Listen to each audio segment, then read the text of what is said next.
of Forever the Optimist with me, Lindsey, and me, Emma. this week's episode is all on relationships, but not just romantic ones, friendships as well, and what part they play in who we are, basically, and What they shape us to be. yeah. So, especially past ones. Yes. So Emma is going to go first this week because she's the one of us that's actually in a relationship. Yes, married. I'd love to say happily married. You do have your ups and downs, as you do in relationships. I find it harder, sort of in the up and down stage being married, because you've got that extra thing of like when you walk away, it's the extra crap you've got to get rid of, the divorce and things like that. But we've been married for 11 years. 11 years now. Well, yeah, because Elijah's 10. So the 11 years. We've been together for 15. Yeah, it feels longer. It's strange because I can't envision much what life was like before I met Dan, because it's been that long. Like, my brain can't compute that far. But there are in past relationships where I've had to just block them out. Maybe I've sort of like, because I've dealt with a lot of them, I've dealt with the crap that come with them. I shut the door. I've moved on. Yeah, moved on is probably better than blocked out. Yeah. Blocked out makes it sound like you haven't dealt with it, whereas moved on, you've packed it away and out in a big container, locked up, shipped in the middle of the sea.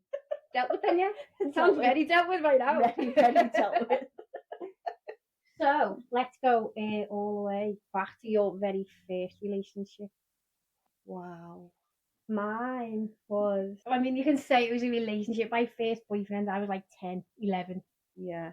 When I was saying before, holding hands was a big thing. My God, yeah. Yeah. All the way back. It just like used to just like push each other's arms and like, oh, yeah, I like you. It was literally just a case of like, that's my boyfriend. And then that was it. That was it. You held hands walking around. No surprise, but mine was actually why I was in the Scouts. Yeah, as this is. He was also, I was a little bit older, 13, 14. 13, he was my first kiss. Was he? No way, I never knew that. Did you not know that? I never knew he was your first kiss. Oh my God. And it's mad that we are, well, I still speak to him now and then now. Yeah.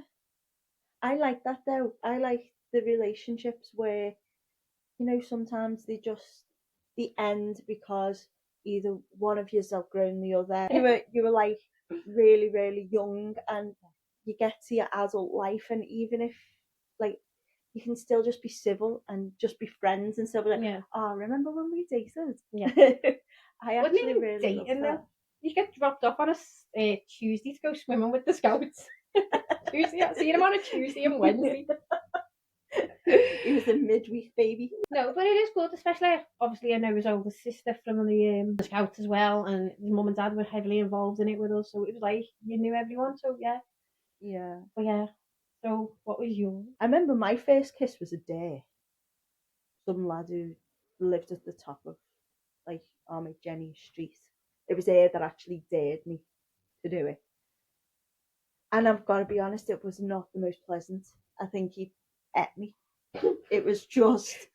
Yeah, but how old were you then? I think I was about 13 or 14. Say a year before lockdown, I was dating someone, and the first time he kissed me, I felt like I had a full face. No, I say the first. I tried to fix it. There's no fixing that. No. I just think if you're gonna kiss someone and bring up the dinner they've just ate, it's not even worth. Not even that. Imagine getting a fish, right, and holding its tail to your face. Oh my God, that's hilarious. I'm glad you've only just told me that now, because if you would have told me that before, I don't think I would have kept a straight face.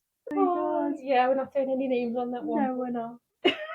Go on. So that was my first kiss, but then my first actual sort of boyfriend, I was 14, and now he's got 2 little girls now, and he lives still by my mum's, but he's always been a little bit sketchy to like say hello, and I'm just like, you're right, love, and his Oh, it was so weird. And I was like, we dated how long ago, you know? Get over it. Get over it. We were 14. It's more than a third of my life ago. It would be what? Probably like 2/3, 3/3 of your life ago. Yeah, but it was like, guys, we were 14.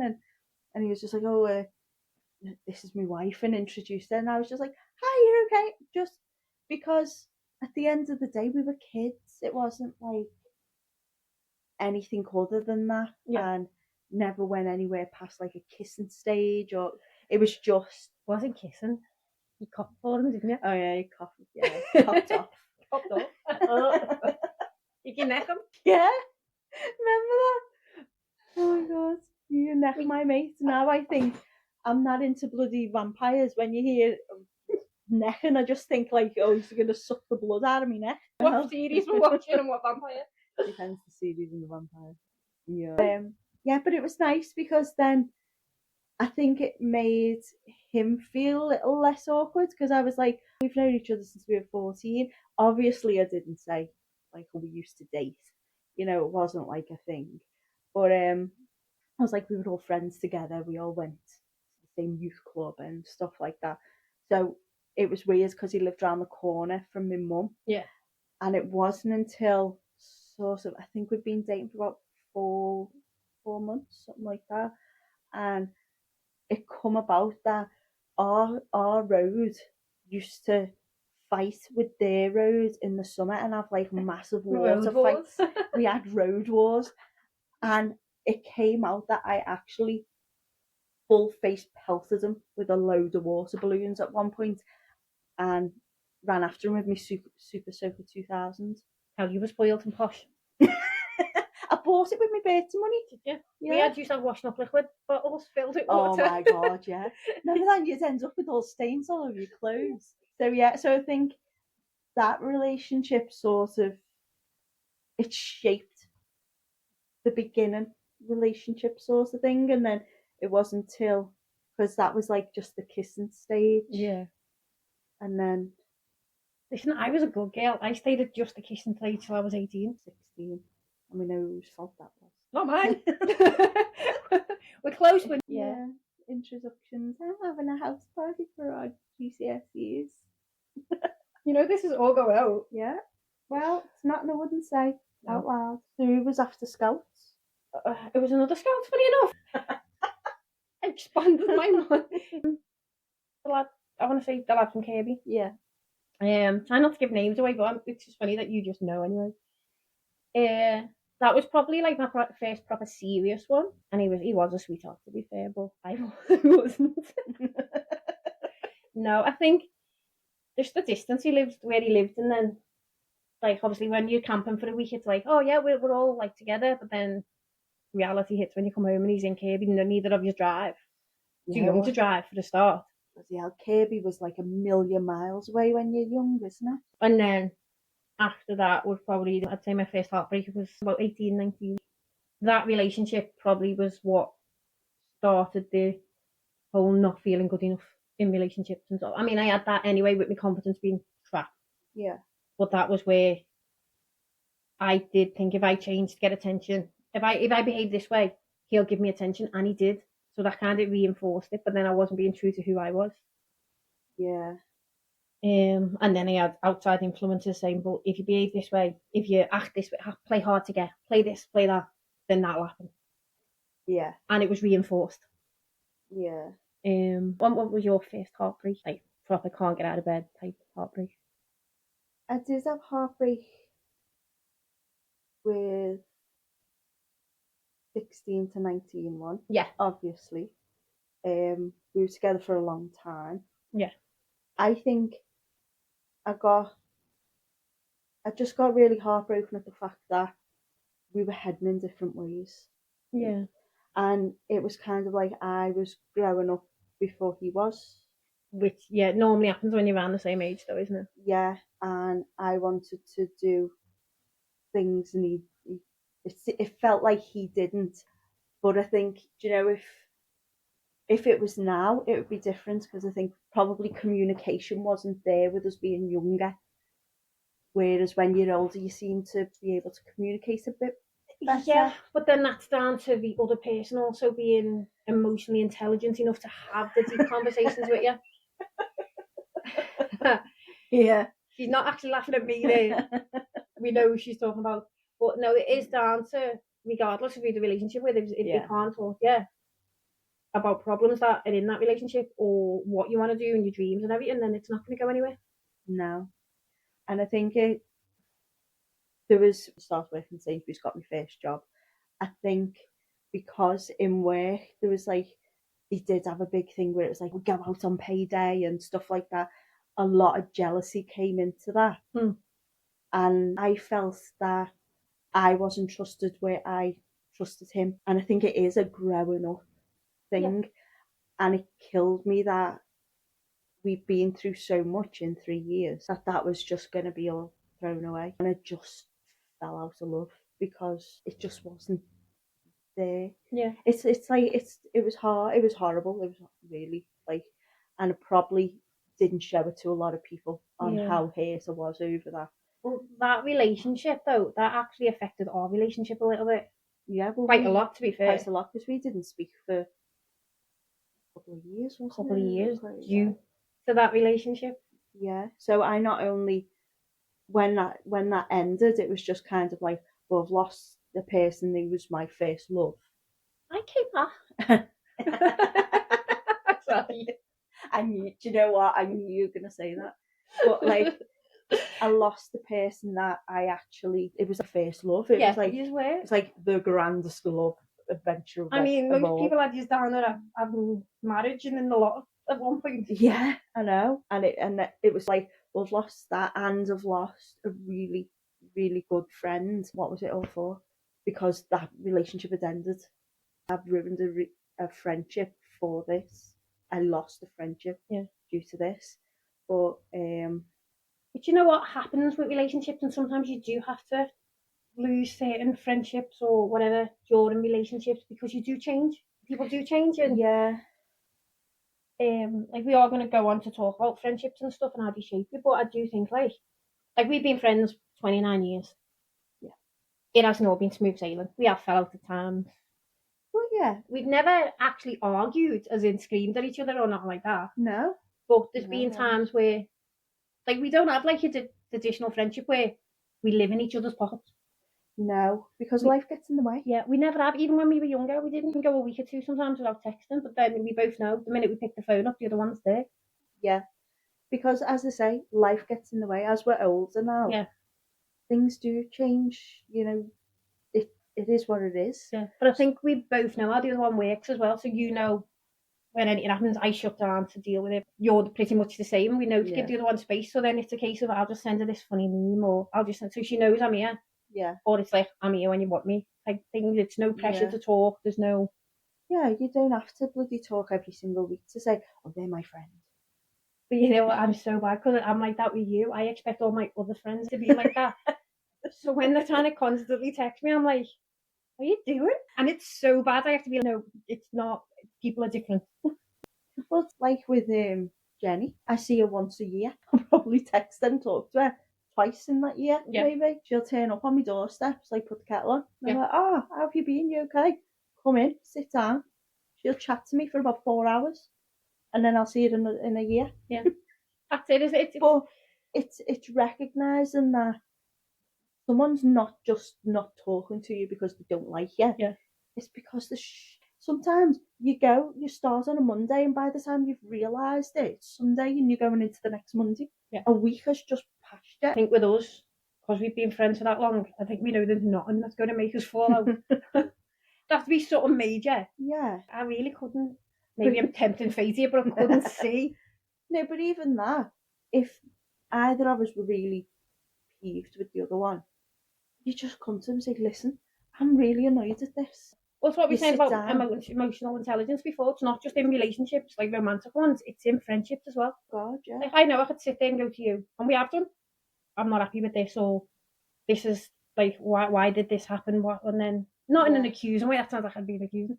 But we sit and we talk about it, usually over pizza and Dr. Pepper, and it's sorted. Then it's like, yeah, it's like that's what I always think. If you've got a problem, if you can fix it, great.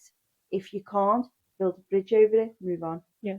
And if it's that bad, you move on in your separate ways. That's what I mean. You build a bridge and you move your separate ways. It's Yeah. like, whatever. I can't be arsed anymore with crap. Yeah. I think it's an age thing as well, isn't it? My circle of friends now, we were saying this last time, I think it's more like a triangle, to be honest with you. I just can't be bothered with the drama. It's the unnecessary drama, because obviously we all have things in life that we can't control. Yeah. It's the unnecessary. And the other thing I hate as well, sitting there and listening to someone else, slagging someone else off. Yeah, when you know they're friends as well. Yeah. That's even worse. Yeah. It's like slagging someone else off. Well, go and tell them. Yeah. Don't bring me into it. And also, just go and tell them. Go and tell them you're pissed off. Yeah. But you know they won't.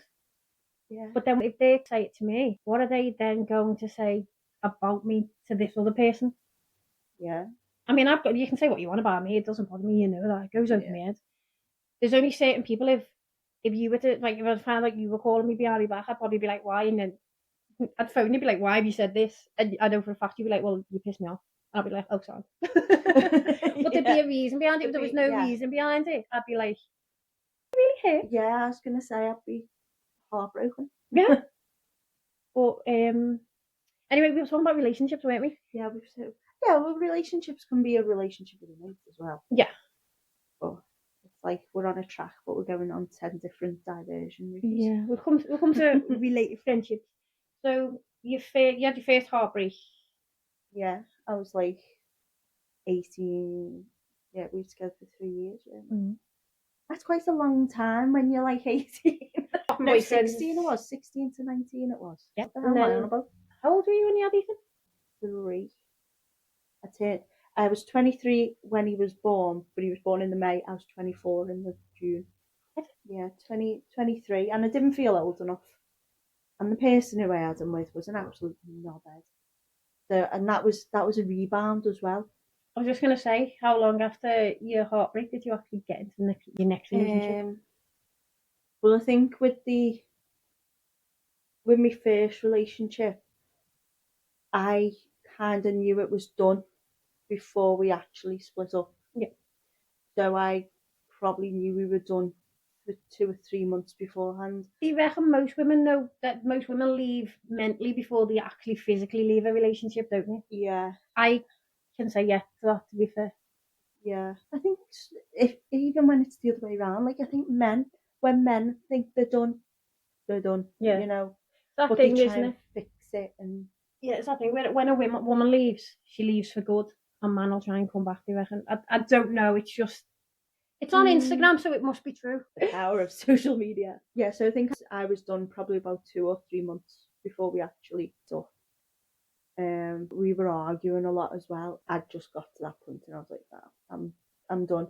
And I tried to stay and fix it. And then I think we split up and then I started dating at the end of July, August. It was in like that summer. Yeah. I think it was August. So it was a few months. But in my head, it was like longer than what it actually was. And with him, we were together for 4.5 years, I think we were together for. Nearly 5, 4.5 years. And in that time, I got absolutely brought down to nothing. And that's where my confidence went. Are you comfortable with saying how? You don't have to go into too much detail if you don't want to. Yeah, it's just from little things like, oh, what are you wearing that for? You're not the right shape to be wearing that. And at the time, I was training and everything. I was a size 8. I had a bloody 6-pack. You know, like when I was 19, I was in really good shape. We all are at 19. Yeah. But I worked at it though, and I used to ride a bike and things like that. And slowly, I stopped doing the things that I loved. And I did end up going into like an overeating stage. I stopped looking after myself. I did put on loads of weight. I think on a picture where I was 20 and I looked horrendous. It was like so bad how fat my face was. And I don't even like looking at those photos. And I'm weighty now, but I'm happy weighty. Yeah. Whereas there I wasn't. Yeah. I looked so different. Yeah. I didn't look like me. Because what was on the inside comes out, it shows. It shows, and that's what people that know you, and when you look at yourself, you're like, that's not me. Yeah. So it was like the little bits, the little name calling, the little niggly bits, and then he was cheating on me a lot. People don't realise how soul destroying it is to get cheated on. You do question, like, why was I not good enough? Even though you can sit there and go, it's not my fault. Yeah. I was 19, 20, and I was with someone, and then he cheated on with one of the girls that was supposed to be my mate from Mark 1. He cheated on me with her, and the reason he cheated on me, right, you ready for this, was because I wouldn't sleep with him, but we only ever went out in his car. Well, yeah. Yeah. And also, it was my fault because I'd used her phone to text him when you have to pay 12p for a text. Oh my God. And that allowed him to then have her number. So that was my fault. 20-year-old me was devastated. Yeah, sure, I shouldn't have done that. Bear in mind, this girl was also supposed to be my friend. Yeah. And it's, sometimes you fully blame the person that you're with, but then the person you've cheated with, especially when it's a mate, I think it cuts deeper because they know everything. Yeah. And it's like, how could you even do that to me? It was, at the time, it was, but not as bad because I don't think I was really invested in the relationship, to be honest with you. Yeah. But it still hurt. Yeah. But yeah, it was all my fault, and it did destroy me a little bit. I think things like it like chips away. Yeah. It's the chips, and then the chips go into cracks, and then the cracks break off, and then you're on the floor. We actually got into relationships that weren't healthy for us around the same time. Because after that was the 9-year relationship. First few years, great. Can't fault him. We split for like 3 weeks because he just the lazy bastard and we didn't do anything. Yeah. And obviously I wanted to go out and do stuff, he didn't. Ended up arguing, ended up splitting up, got back together. But in that time I'd obviously been out and with the girls, I'd had fun and whatever. He'd gone through my phone and seen messages off boys. I was single. I was allowed. You shouldn't be going through my phone. Yet we were still living in the same house because we were trying to get rid of the house. Yeah, that's right. I got called every name under the sun. But then we did get back together, and that's the mistake I made. I should not have got back with him. Yeah. Because that's where the nastiness kicked in. That's the controllingness came in. I was fat. I was sleeping around. I've never been bigger than a size 10. But again, it's the drip. Yeah. Drip. It's the drip. So I was fat. I was sleeping around. But then in the next breath, no one would want me. Yeah. We went on a night out, and apparently it was all over some lad. Me and you, when we went out that night. We were walking down the road, and a lad shouted us from across the road over 2 barriers. It was something about be careful. Be careful, yeah. Because we were by the beach. Yeah. And I'd actually phoned the lad I was with at the time to come and pick us up. Yeah, and he was on the way. We were looking for the car. Exactly. Anyway. And I was the one that fell out the car. Yeah, I was just going to say, I got that night. That was the next morning. I'd made a show of myself and made a show of you, and you're not going to want to speak to me ever again. I don't know what he thought there, because obviously the first thing I'm going to do is pick the phone up and go to you. I'm sorry, what happened? And I remember you going, what the fuck are you on about? I was like, I'm sorry, I fell out your car. My heel got caught on the seatbelt. I don't even know how that happened. And I ended up lying on the floor. It was, you were getting off the back of an Igo, to be fair. It was a tiny car. It was hilarious. But that was the stuff. But it's laughable now. Even like you were fat, like you sleeping around. I've never slept around. No. No one would want me one day, but then the next day I was a slag basically, and I'm like, well, either people want me or they don't. Yeah. What was it? Like, if I was 10 minutes longer walking the dog than normal, who have you been talking to? The little old woman that lived. Nah, you were talking to another man. Then I'd come in and the house would be a mess, and he'd be like, you haven't tidied up, and I'd be like, you've been off work all day. I've just done a 10-hour shift. You were the Hugh Hefner of Waterloo. You had all your playboys. Yeah. Waiting for you. Mate, I couldn't even be bothered with you. Do you know why that relationship lasted so long? I found Sims on the PC. I am not even lying. I would go in, and to blank him out, I would sit and play Sims for hours. I used to come to yours in my pajamas for Dr. Pepper and Pizza night. And I'd get accused that we were getting ready in yours and going out. My clothes never fit you. I'd have to alter them.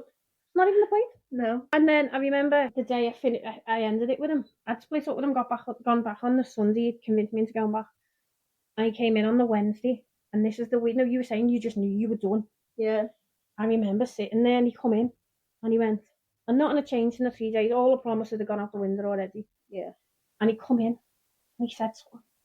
And it was like an out of body. I was watching myself do it. I went to him, I'm leaving. He went, oh, here we go again. I went, no, I'm done.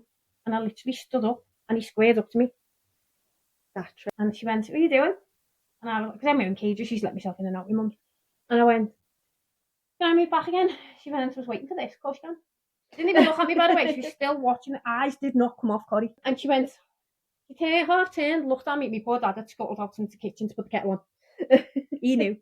And my mum just half looked at me. Must have been a break in the Corrie or something. And she went, you're definitely done? And I went, yes. So she looked back at the telly and she just went, never liked the knobhead anyway. I was like, Mum, it's been 9 years. Like, why didn't you tell me? She went, you wouldn't have listened. You're your father's daughter. Well, yeah, you're not wrong. Mum just stating the fact. I walked away from a 9-year relationship without any heartbreak. Yeah. That's how over it. Just shitloads of therapy needed. Yeah, I must admit that the second relationship, because I've been put through a whole load of crap, and the only thing I can say for Ethan's dad, because we all worked in the same place, was he was the one that was like, why are you standing for this? My mum thinks he was being a little bit of a snake. At the time, I couldn't see it. I can see it now. I was extremely vulnerable because of the money he took off me. He still owed me lots of money. He made me feel like crap. A lot of the people in work like took his side, and I was like, you don't even know the half of what's been going on. All they were seeing was I was talking to Ethan's dad when we're on shift and laughing, and it's like I haven't laughed for 2 years. Yeah. You know, like someone is making me laugh. Yeah. So what? But they were all taking his side and saying you shouldn't be talking to him while you're with him. And I was like, I can talk to who I want. And it was kind of like I was talking to my mum as well on the side, and I was like realising stuff. Yeah. And I just thought, you know what? It was me dad as well, because my dad had threw himself out on a limb to get working as a joiner, and it got him work experience, he got him into college, and he basically threw it all back in my dad's face. That was the last straw. Yeah. Because I was like, do what you want to me, don't do it to my family. Yeah. And I think that was where I sort of woke up then. I thought, you cheeky bastard. And I was done. It's that outside influence, isn't it? Once you see it affecting other people or other people comment on it, you're a bit like... Yeah. Yeah, it's like, as you say, like the outer body experience where you're looking at it and you're thinking, what are you doing? Well, as you know, the starting point to me walking away from that relationship was actually because of your husband. Yeah, he couldn't believe the difference in you. And he was like, she needs to leave him. And I was like, I know, but that's her choice. We've just got to be here for her. And he was like, he's a knobhead. Remember seeing him, your ex-boyfriend, in Aldi? And I was in Crosby and he went, I didn't know you shopped here. Because he was terrified of you. And I turned around and I went, how the hell would you know that? You don't know me at all. Do you know what it probably was? He would have known it. And when the minute I'd left it, I'd started telling people what was going on. Because at the time, not even you knew what was going on. No. Didn't know the half of it, to be fair. No. My mum and dad didn't. No one did. People knew I wasn't happy. They knew it was slowly destroying. They could see. No confidence anyway. Yeah, slowly. You could see. You know what? One of the worst things that sticks with me, and it sounds stupid, I got the job, or I'd gone for the job as a fitness instructor after being a lifeguard. And I'd applied for the job within the uni to be a fitness instructor. I remember that, actually. And they were letting me know that night. And I said to him, will you make sure you're home so I'm not sat on my own? If you're not going to be in, I'll go to Mum's. Yeah. I'll be home, I promise. He didn't come home. And I found that news out on my own. Yeah. And I was so excited because it was the one job I'd ever gone for that I really, really wanted. And you got it. Yeah, even when he come in, he was like, "How did it go?" And I was like, "I got the job," but I was funny with him because should have been there. And he was like, "Oh, here we go, all about you." I was busy in myself, you know. What were you doing? Oh, I had to call in at my mum. Well, I could have gone to my mum's. Yeah. Anyway, but that's that, one thing. That was the control.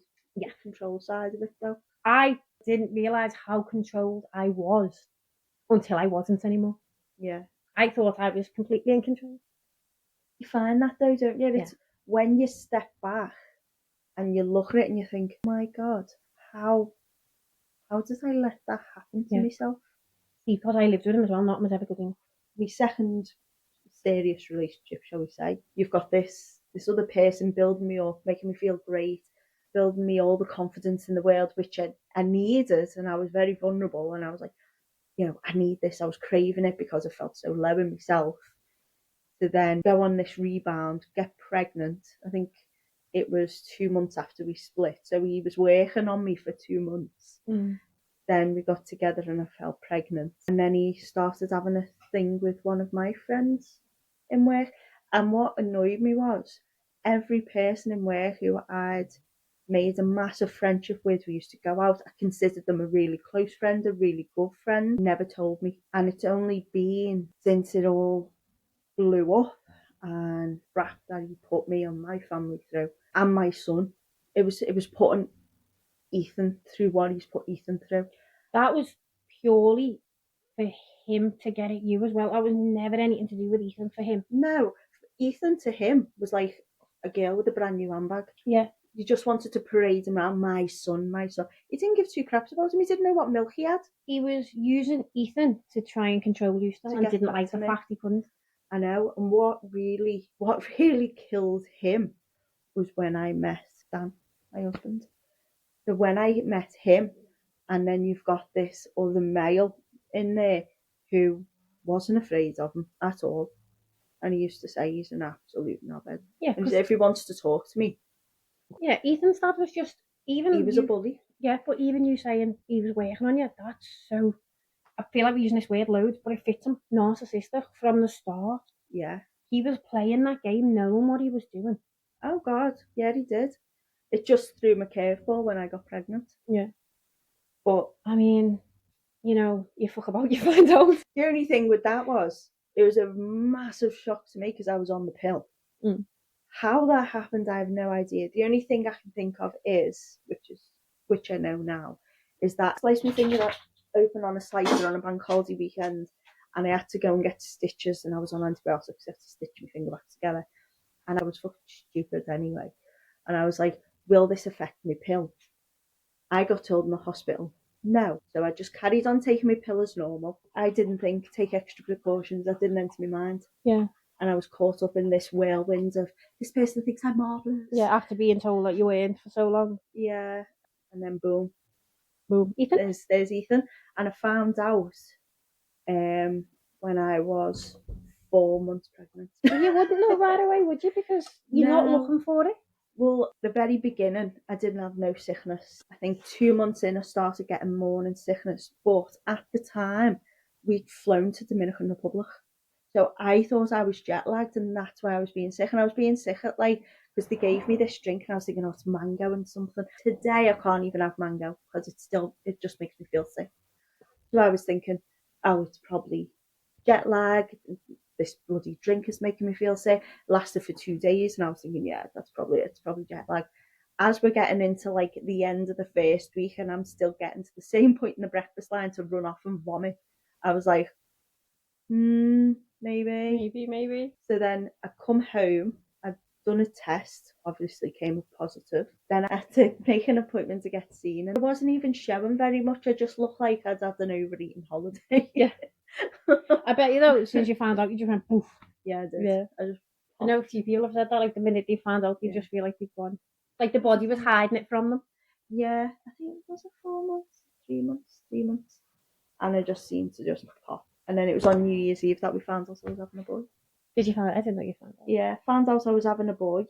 And then literally about 4 weeks later, it was 4 or 5 weeks later, going into February, because his birthday is the 2nd week of February, that on his birthday was the day I found out how much he'd been cheating on me. But the girl was one of my mates, so she knew I was pregnant. And that scumbag hurt. behaviour. Yeah, that stung. Yeah, it's proper scumbag behaviour, like. And I think with that relationship, I don't even think I wasn't upset to lose him, but I was upset to lose him for Ethan. Yeah. I was upset that my baby had like lost his dad, but then you did try everything for him to stay in Ethan's life, but it was his choice in the end. Yeah, well, this is the behaviour of still trying to control you when you're not there. It was like he wanted you but didn't want you, which is even worse because you're thinking, well, why does he want me? Why does he want me just like now? Why doesn't he want me full time? Why do I have to be the one on the side? Yeah. Why aren't I good enough? Yeah. I remember putting in a schedule saying this is like around Ethan's feeding times. This is when you can see him. He's a newborn baby, for God's sake. Yes, There's not much you can do with a newborn baby except sit and look at them. Because all they do mainly is sleep. Well, that's what Ethan did anyway. But Jonathan didn't like that way. He didn't want it my way. He wanted it his way. Yeah. So it was because I was saying, no, this is what's good. And he's like, no, I want to do this. And there was no consideration around routine or anything for the baby. Because he didn't care about So it just shows you he doesn't care. He was just like narcissistic. And then we went to court, which was very messy. And I was so glad to have had Dan at that point. And it just shows you what type of a person he is. To know that we'd only been together for 6 months, something like that. And he just completely stepped up and stayed by my side because he knew I needed it. Yeah. And he was like, I remember him looking at me and went, are you messing? You went with him. Oh my God. Yeah, you're right. And it was like him that's made me see things in different ways. So I think that's why we work so well. Because it's so cheesy, cliche sort of stuff. He is one of my best mates. Well, but he's my best friend and he's been my rock through a lot. And we've had our own share of crap. Really, our own share of crap. But we've come through it. Yeah, because you've made that commitment to each other to work through it, and you are, and you are now. Well, I think you do seem to be in a really good place at the minute. Yeah, we are. We're in a really nice place, but our relationship is about trust. And I'll be honest, me trusting him at the beginning, I sitting here reflecting, I wouldn't have blamed him if he walked away. I really would not, because I was relentless, because I've been cheated on, because I've been snuck behind like my back and things like that. It's strange that he doesn't ask me for anything. He doesn't. We come to like things like we put on the calendar when we're going anywhere. Yeah. And because he had a relationship where his girlfriend was very controlling, he didn't like that. Yeah. But when we've sat down and we've spoke about it and I've outlined my things on it, he's outlined his, and I've just said, we've met in the middle. Being mature enough to have them conversations, because so many people shy away from them conversations. Oh God, yeah. And that's where the problem starts. If you can't talk, well, you can talk to anyone all day long, but if they can't comprehend what you're saying and aren't willing to compromise, you're not going to go anywhere. No. And I think if you don't have that in a relationship, there's no point. No. I can see that now. My younger relationships, I wouldn't even put thoughts about it. It's only when you get older and you think, oh, hang on, do you know what would have worked there? But then the thing to that is, it wasn't supposed to work. Yeah. Everything happens for a reason. Everything's a lesson. I look back on, even after I got out of that relationship with the other one, who was playing me off against the other girl in Manchester. Yeah. Now I kept trying to get him back. Why? Yeah. Looking at him now, he's not all that. He wasn't. I do remember that text on the day. And I remember being so heartbroken over him. I was heartbroken over him. You were. I think you got a 2:00 in the morning text message going, "I go with this." But at the same time, I was vulnerable in that. I'd just got out that long-term relationship. I was actually living on my own for the first time ever, which I loved. And me and mum had just been diagnosed. Yeah. So I was very vulnerable anyway. Now, again, not blaming him, because I take full accountability for my actions during everything. Yeah. I wasn't in a good place. Again, was listening to outside influences of how to behave and how I should do and what I should do, instead of just being me. Yeah. But that was a heartbreak and a half, especially because of the other circumstances around it, where I wasn't getting believed and I wasn't being backed by the people that I should have been backed up by. Yeah. But I do remember seeing them a couple of years back now and just being like, what? And Lisa was with me. She was like, exactly. And then after that was the nice relationship I went through. Yeah. Absolutely lovely. But I think because I wasn't used to someone wanting to be around me and being nice to me and actually wanting just you. Yeah, for me, who I was. Not trying to control me, just wanted to be with me all the time. And I'd be like, I'm going to Emma's, you're not coming. But he was a sweetheart. Yeah. But it was weird to be in that type of relationship for me. Safe relationship, really. Yeah. Secure relationship. I mean, my dad loved him, Josh loved him, or Dan loved him. Everyone got on with him. Even you liked him. And that's for you to like one of my boyfriends. Jesus Christ. The one and only one she's actually liked. Yeah, that is very true. That actually. The feelings just weren't there. Yeah. So I do actually remember sitting there and thinking about that. What is wrong with me that I don't like him because I should do? On paper, it's all there. Yeah. But it was just not meant to be. No. But I do remember feeling like I'd just kicked the puppy when I broke up with him. I remember you telling me that. Oh my God. I've never felt so mean in my life. It was like I took a lollipop off a kid and I felt so sorry for him. But I was gutted because we'd been friends for so long that I'd also lost that friendship as well. Yeah. I think maybe that's why the feelings weren't there. There was too much friendship there beforehand. Yeah, and sometimes it can be more, but it wasn't. And I think I always knew it wasn't going to be. Mm. After that was the one that almost broke us. So it was just after lockdown, he came round and we were sat here and he asked me to lend him 20 quid the first day. Yeah. Then he left his bank card here saying, well, now I've got to come back. Yeah. And now, looking back, 2 massive red flags. Yep. At the time, didn't notice that. And then what shocked me about that is how quick it deteriorated. Yeah. And I'm not scared of anyone, as you know. I've tried to fight a woman. I was just going to say, you've practically tried that, didn't you? I have never been frightened in my own home like I was when he used to be around. Yeah. Now, he never laid a finger on me, but he'd slam doors, he'd book doors, he'd slam things around. Right, yeah. He definitely tried to control. He said to Jen, one time we were here, he was worried about my mental health, and Jenny just laughed in his face. Yeah. You could see where he was trying to isolate me. Yeah.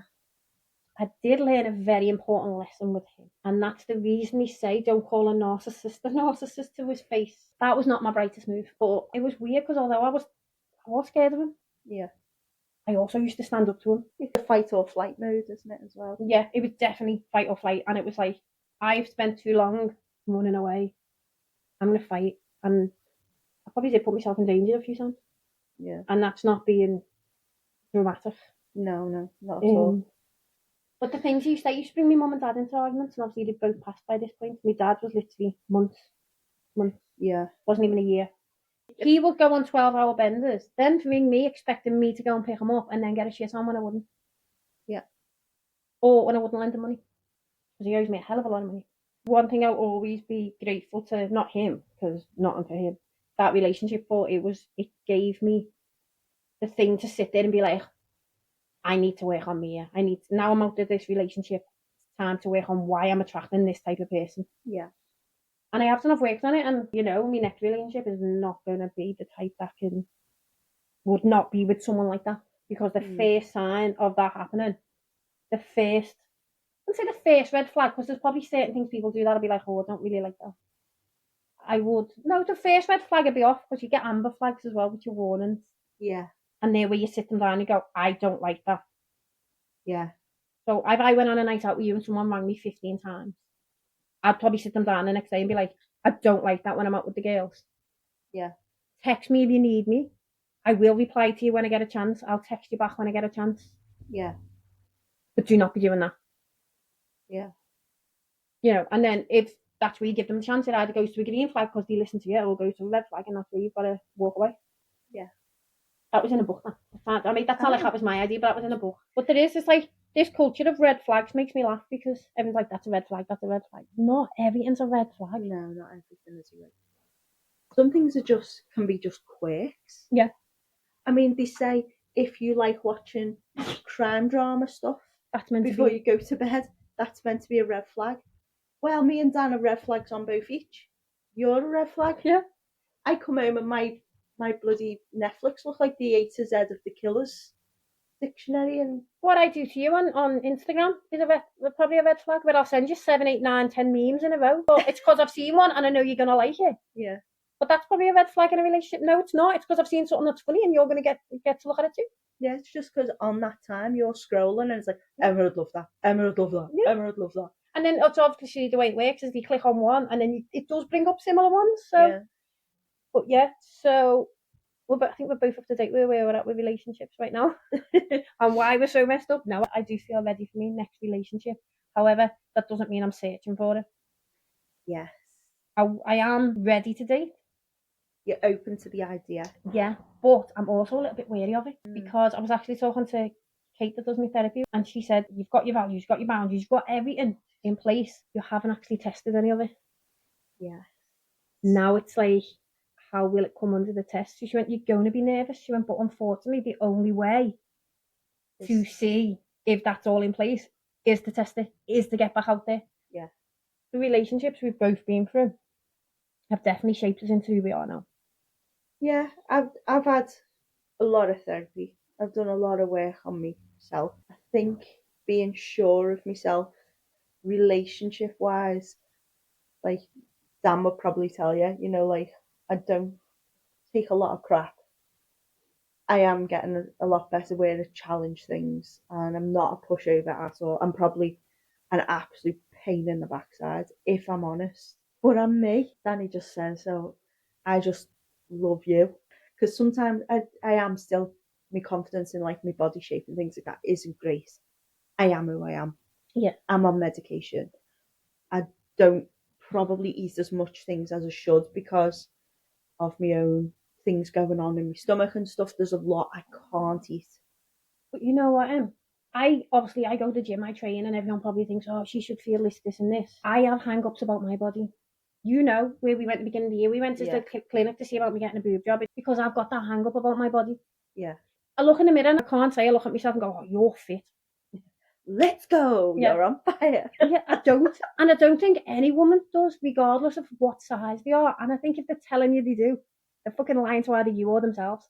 Yeah. I've sort of come to a point where I just think, at the moment, I am who I am. And when Dan met me, I was a lot slimmer. I didn't have like the problems I have with my stomach. And so was he. So was he. Like we were both a lot slimmer, and I always say to him, God, especially when it comes to things like sex and stuff like that, what do you want me for? You know what I mean? And he's like, I look at you and I still see you. Yeah. The way you were when we met. Yeah. I don't see you fluctuating. I see you. It's just like, I see you. That's all I see. I see you. You know what I like about Danny with you? I do actually like Danny, believe it or not. It is, he does challenge you. He doesn't let you get away with your bullshit. No. Yeah, that's right. He keeps you on your toes. He doesn't let you go, look at the state of me, look.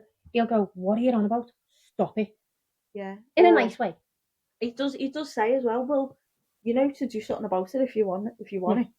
That's it. Stop fucking moaning. This, as you said before, he's your best mate because he will do that with you. Yeah. But we just work. And we worked from day one, which was so bizarre. There was there wasn't that awkwardness even when we first met and everything. It was just like his cousin was out with us on the night we actually first met.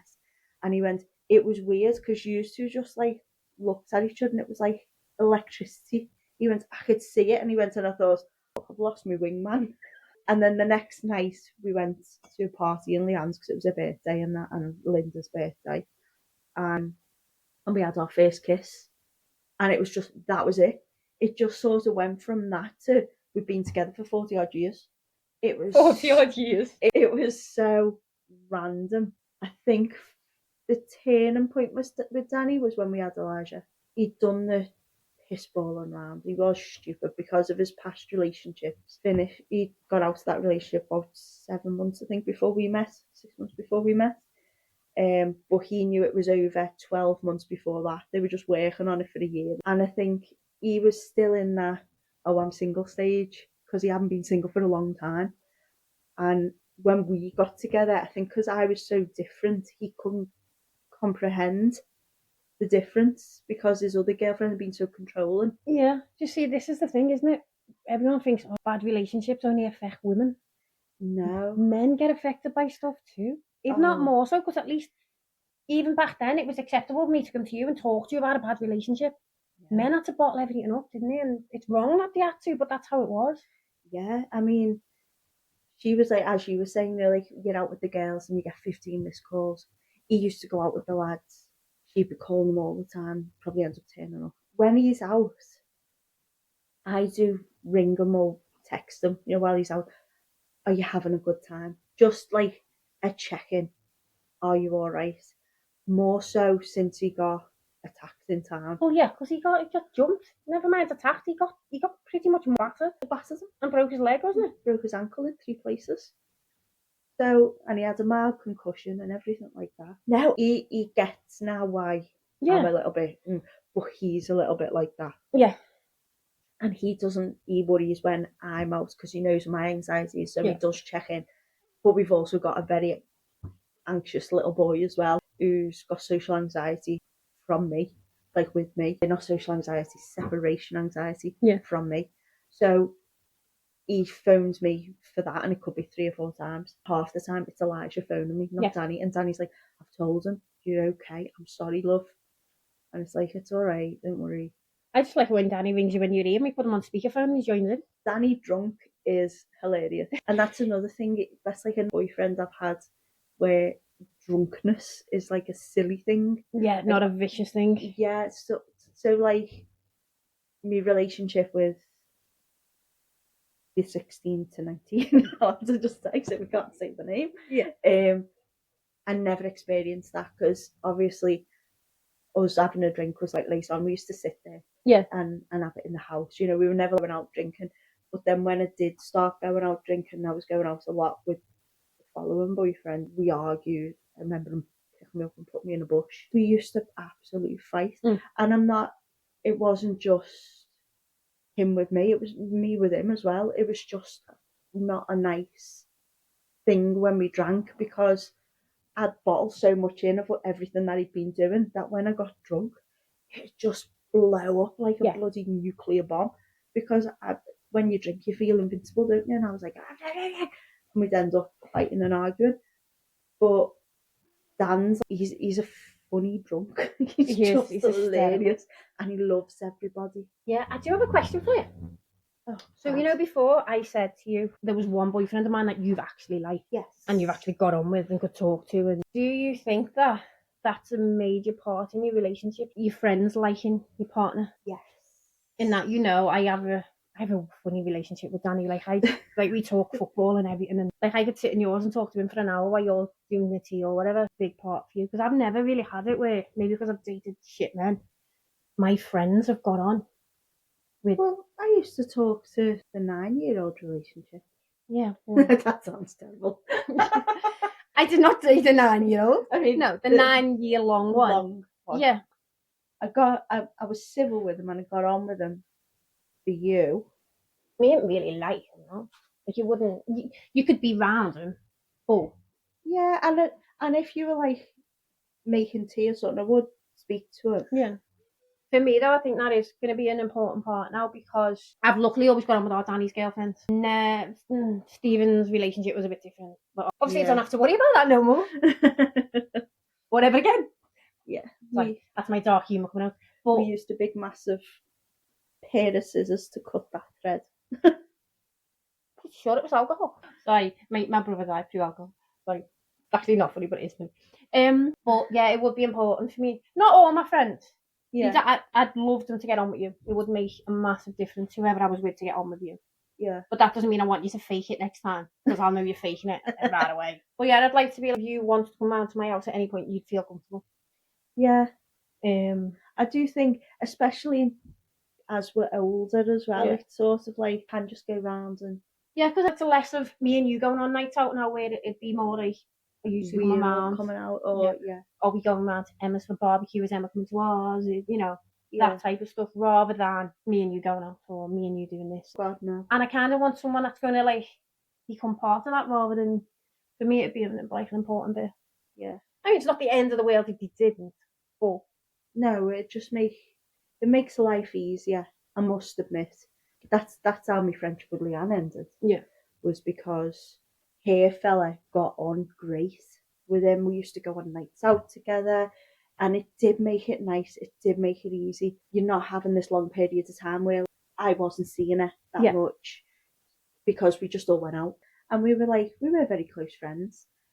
But when I met Danny couldn't stand her fella, and that was hard. I couldn't stand her fella. He was smarmy. He was horrible.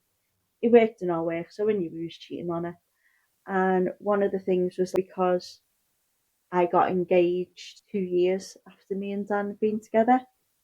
2 years? No, it wasn't. It was a year. We'd been together, and he proposed to me, and she got a cob on because it took longer for her to get proposed to. That's not my fault. No. So we were planning the wedding. Obviously, we got it all into place, and we were arguing, and she threw in my face, why didn't you just get back with Darren because Mick liked him? I was really upset because we were really close. But the fact that it was a realisation of being used, so it's like when you've been in a narcissistic relationship or whatever, it's that realisation where you just think, does I actually mean anything to that person? That is, and it's just come to me now. I'm actually going through that right now with someone that I thought was a friend, and I'm realising, no, they're bad for me too. Yeah. So it's not just relationships as in romantic relationships. I know we are going to come on to friendships at some point, but it's a heartbreak of losing a friend, I think. Like, I obviously spoke a little bit about me and you before. If our friendship was to end, I would be devastated. And this is not dramatic in any way. It'd be up there with the loss of my mum and dad and brother, because there's not one part of my life that you haven't been involved in. Yeah. Even down to day trips as kids, we used to go to Camelot, you'd be with us. Yeah. We'd go to Rill, you were with us. Yeah. Barbecues in the back, I was always here. Yeah. I'd be devastated, probably more so than any of the relationships I've lost. Yeah. I think I would, if I'm honest, because as you say, every pinnacle moment in our life, good and bad, we've been together, and that loss would be horrible. Even if we haven't been able to be in the same room, I've known you at the end of the phone, or you're there if I need you. Like, you might physically not be being together. Yeah. I don't even want to think about it. No, I'm stuck to you. Yeah. Next year is a fun, interesting, sad fact. Next year, you've been in my life longer than I had my mum. Wow. Yeah. But I've not said that to you before. I think you did. Yeah. So next year, we'd known each other 30 years, and I was 29 when my mum passed away. I'm not planning on going anywhere. It's mad. I just couldn't. There's other people in my life that I'd be devastated. Like, I'm talking friends, I'm not talking family. If I fell out with them, I would be gutted. But yours probably be the one that I'd fight for. Yeah. Even if we did have a massive argument now, I'd leave it a couple of weeks. We'd talk about what happened, and then talk about how silly we were, and then talk about it, be like, no, it's my fault. And you'd be like, no, it's my fault. And I'd be like, no, it's my fault. Because we are both bad at still internalising. But you know what? I don't think we actually, no, that's not right. We don't internalise it anymore. It's more, we can accept these accountability for stuff. Yeah. Friendships and mental health, relationships and mental health. They play a massive part in your mental health and your emotional health and your everything. Life. Yeah. Yeah, everything helps. Yeah. Obviously, the main ones are when it all goes wrong, you get cheated on, you get lied to, you get used by friends, relationships. Yeah. But even when good things happen, that helps us, like, that affects your mental health in a good way. Yeah. Would you say it's ever affected, it affects your mental health, your friendships and stuff? Definitely. Absolutely. Definitely. I think, because I'm quite emotionally sensitive as well. So, say you're feeling sad, I will feel sad. That's like being attuned to you, and it's like, oh, I know she's feeling like this. So I'm going to do something really nice.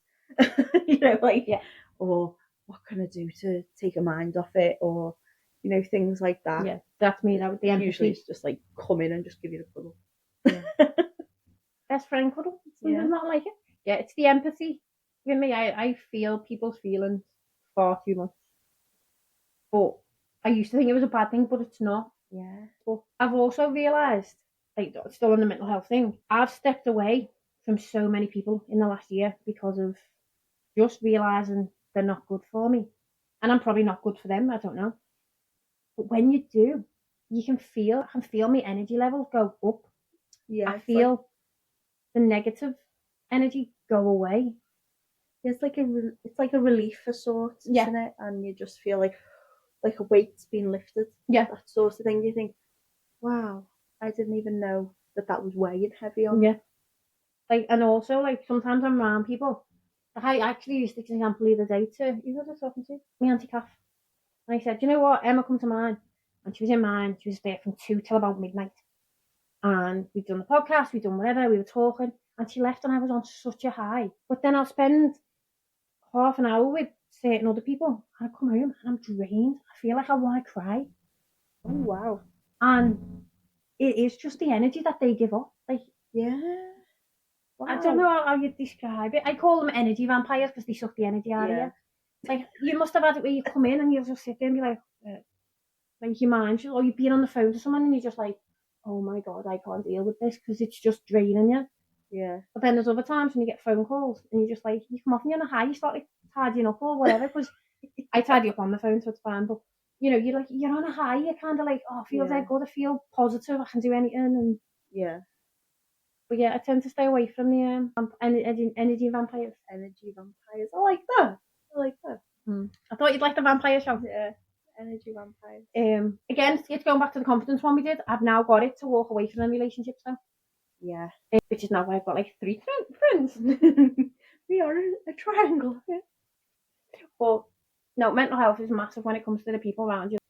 Definitely. And obviously, we've both been left on the floor mentally and emotionally by men. Yeah. And by friendships that have ended in you being used, lied to, whatever. And you do question yourself. You do. Oh, you do. Then for me, it's like I know now who I can phone. Even back then, I knew who to phone when bad things were going on. Like I knew I could phone you, I could phone Sam. I find Sam's very, very like you in that she's like straight to the point. There's no me and Sam get on. Yeah, there's no like. I mean, I've known her since I was about 6. Yeah. Well, all pretty much the same. We go, okay, yeah, well, okay. Do you need me? No. Well, what are you gonna do next? Yeah. It's very. We make sure the person's okay and then push them forward type thing. Whereas other people, you phone them. I mean, I know we've just done it a little bit then, but we're trying to tell people what we've been through. But in general, it's like you phone them. And I used this saying with you before. It's like you've been to Tenerife, they've been to 11. You've got a cold, they've got pneumonia. Yeah. I mean, I must admit, I do have that habit sometimes of like, oh yeah, I've been through that. But it don't. Yeah, but you do it in a way where I've been through that and this is how I coped with it. Yeah. In a advice way, not in a I've been through that, I had it worse. Yeah. That's the difference. Sometimes I can't help myself though, because a lot of things have happened. I'm 40. I've got 40 years worth of life experience of shit. Well, that's what it's life experience. So you draw on that to help other people.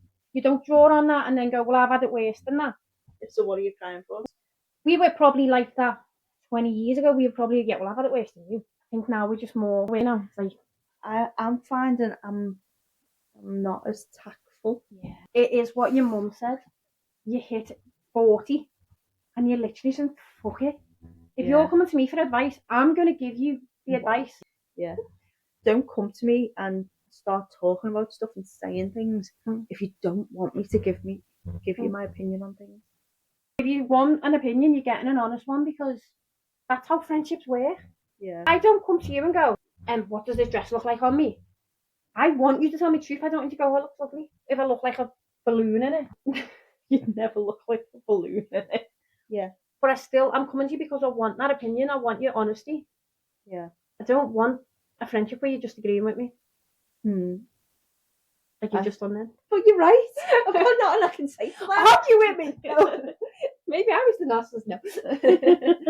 No. No, but that's how it should work in all types of relationships as well, though. Yeah. You've got to have that honesty. Like, I put this on today. So I'm wearing jeggings and a hoodie. So still looks fit though. No, well I said to Dan, do I just no. No, I don't. I need to wash my hair. My hair hasn't been washed for a week. But I have had showers in between, by the way. It's that fresh brutal smell. The mixture of canal, gasworks and ducts. Anyway, go on. I said to Dan, he had like his trackie on. He looks like this, maroony coloured, and he had full trackie on. And I was like, do I look okay? And he went, I love you, whatever you are. He went, besides, you won't look as messy as you think you do standing next to me. I'm full tracksuit meth. And I was just like, let's go get breakfast. He's a good lad as well. And we were walking through town, and we look like the scalliest people ever just walking around in tracksuits right now, because we were up by Moorfield, you know, all the big office buildings, and everyone's wearing pure office clothes, and I was just yeah, but you know they're looking at you thinking, you look dead comfy on what you've got on. I wish I had that on. I just bounced around to my trainees, and I was just like, yeah, whatever. And Danny went, but are you happy? You know what? I am, because I pulled my back, so I've got gel and everything on my back anyway. And he was like, so what does it matter what anyone thinks? And I was like, yeah, you're right. So I was like, this newfound confidence, like, whatever. That's it, isn't it? And reframing your thoughts, that's all Danny's got you to do there. Yeah. It's what we learn when we do CBT. So it's nice to have, like, you need honesty. Yeah. Because what would you look for? Yeah. So your values in a relationship. So mine are like integrity. You've got to be honest. You've got to be respectful. You've got to be truthful. I want good communication skills. This looks like a good CV. Yeah. Well, it basically is. This is what my values are, and like this is what I try to live by. So this is what I would look for. You haven't got to hit all of them, because when I made the list the other day for me life coaching, there was like 10 on the list. But it's what, like, so yeah, there's good communication skills, because if you can't talk, we can't have conversation. And I'm not talking, like, I love my football, but I want deeper conversations than that. I want the conversations we have. Yeah. I want someone I can go on adventures with. Yeah. Yeah. Because you know me, I'm not sitting in the house. We're going on adventures, or I'm going by myself, and you'll just have to have the tracker on my phone and see where I am. Usually because you may need to send a search rescue. I've got to trust them. I've got to be able to trust them. You've got to be vulnerable with me as well. Let your guard down with me, and I'll do it with you. So connection rather than vulnerability. Connect. I've got to have a connection with someone. If there's no connection, you haven't got a relationship. Yeah. And for me, that means before I even think of jumping into bed with someone, I've got to feel something. I've got to have that connection. Yeah, you sort of know that before you get into the bedroom anyway, normally. See, I also, from a friendship, expect the same thing. Obviously not the connection before jumping into bed, that's a bit different. But the connection's got to be there to have the friendship. Yeah. I want to be able to have the deep conversations like we have with everyone. Yeah. I don't care what's going on Love Island, but I do want the connection in that. I want to have the deep conversations. I want to talk about life. I don't want to sit and talk about what next door did for the last 6 months. I don't care. Yeah. I don't care what the girl you work with done. I mean, tell me, like, in a rough, like, oh, so and so done this and where point, but then we start gossiping, then we'll go off, like, you'll say, like, I don't know, someone in work done this, and we'd be like, yeah, but imagine if they did that, and then it goes down a deeper route then to something else. Yeah, it doesn't goes stay down like a rabbit hole, doesn't it? Yeah. But I just can't be arsed with the like talking about people behind each other's backs, doesn't it? Tell me, like, there's gossiping, and I say, like, oh, so and so done this well in work, or so and so done, and just doing it just to slag someone off. Don't bother. Yeah. I mean, I do. I go, oh, this happened today, and this pissed me off. This person pissed me off, but it's not really slagging them off. It's just airing out what I feel. It's not like pissed me off and then. Oh, you should have seen what they were wearing. Yeah, it's going at the deeper level like that. You don't need to do that. I don't care. I really don't care. Yeah. But no, for me, like, probably what you value in a relationship is what you value in a friendship as well. Yeah, I think it's very, very similar.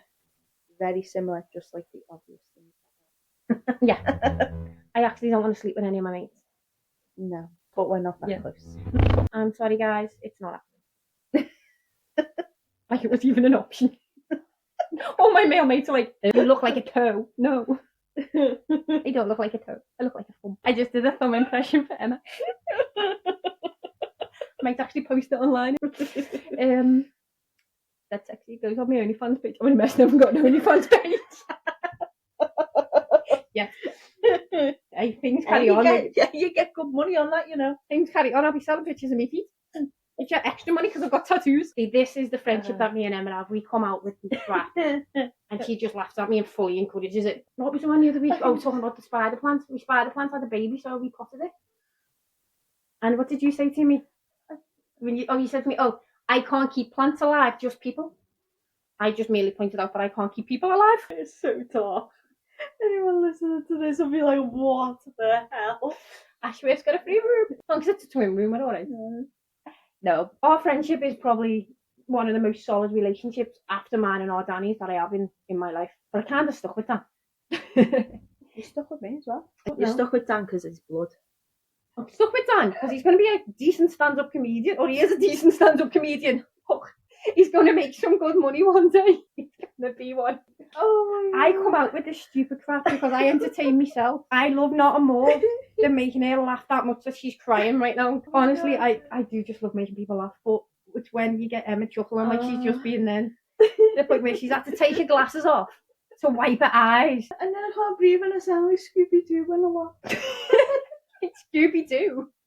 So we've got Scooby-Doo with a thump on this programme today. Hi, welcome to the Forever the Optimist podcast. It's Scooby-Doo with a thump. Oh my goodness. At the minute, my friendship circle is changing. There's people that round at the minute that I find are becoming friends. And I'm liking that because they're a different type of person than I used to be around. But it's better for you. Yeah. I can be more myself with them people now that I've known a couple of months than with the people I've known for years. But yeah, I do think friendship plays a major part. Especially as we get older, maybe just because we're women, or maybe, I don't know, it's different for men, I don't know. Having that connection where we can just have the laugh and stuff. Yeah. Just forget about, especially for me, I don't have to worry about work, I don't have to worry about anything else. You're probably the same, you're not worrying about kids right now. You're just being Emma, you're not being mum, you're not being wife. And we just sit here and we laugh. I say such crap, but we do have deep conversations, but they're also normally about crap as well. I always waffle. Yeah. And I always say to everyone, if I'm waffling, tell me to shut up. I've just realised you've just got I only waffle, and I went, yep. But I do waffle, and I always say, if I'm waffling, tell me to shut up, because sometimes I just keep going and going and going. It's like, Emma, you're chatting utter crap and gone completely off what we were on about. We have one conversation, we're on one track of conversation, but we stop at 7 destinations along the way. Yeah, but we always know what we're talking about. Although sometimes you've left here and I've gone, I didn't finish telling her that part of the story, which I actually originally started telling her at 7 o'clock when she got here. It's now 1 o'clock in the morning. Yeah. Friendship, especially as I'm getting older, I've realised how important it is. Yeah. How important that social interaction is with real friends, though. Yes. Not fake friends. Like, I had so many mates that I could go out drinking with, partying with, whatever. Now I'm into hiking. I go on my own quite a bit because there is no one else that really wants to go or can go. I'm not stupid. I take good risks. I don't take stupid risks. Just the good ones. But then there is girls that we can just sit with and just talk, which is really important. I think on that note, we should maybe round it up for the day. Mm-hmm. Are you coming back next week? Yes, I shall Fabulous. be here. I shall be here. Fab. We shall pick a subject to talk about next week and go from there. Exciting. Fab. Speak to you all soon. You will. So thanks for listening, and we shall see you next week.